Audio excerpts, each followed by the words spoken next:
Втор ден штипската едносмерна домаќин на саемот на мед и пчелни производи.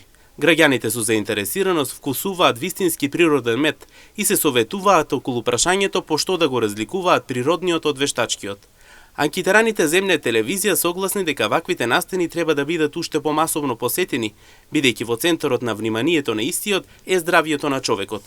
Децидни сите дека ќе купуваат само од оние што имаат лиценца. Јас би сакал на таа тема да се отвори една емисија чисто за многу работи, не само за медот, него за многу продукти кои се вештачки по маркетите.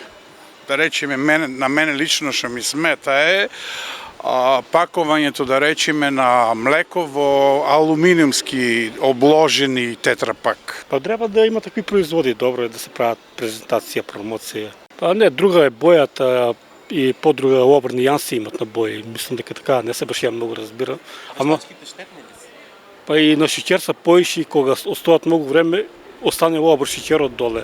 Најчесто достанува или горе на врво на капачките, зависи од секако стават голема количина. Кој што знам, не се разбира многу, али мислам дека така. Анкетираните велат дека природенот вештачки мед тие знаат да разликуваат и кога имаат сомнителност го проверуваат тоа дома со посебни нивни методи. Јас купувам некаква врста мед во маркетите, било каде, меѓутоа сумњам дека е тоа чист мед.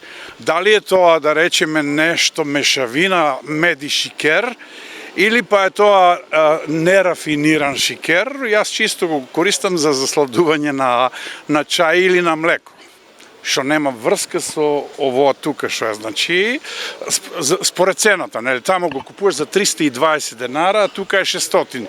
Значи, има нешто во кое купувачот треба да се сомнева, значи, зошто е там 300 денари, а тука 600. Па сигурно дека се всеки има и совети, например, како да видиш дали е медов вистински или не. Например, вика со млака вода во чинија, кога почнеш да го малку матиш од медот од лажичката и вика треба да остави хексагонална структура, точно како сакето. Ако не остави таква структура, значи тоа не е прав мед. Тоа е една само работа што сам ја... Има други методи, да речеме, и не е лошо секој конзумент да ги знае.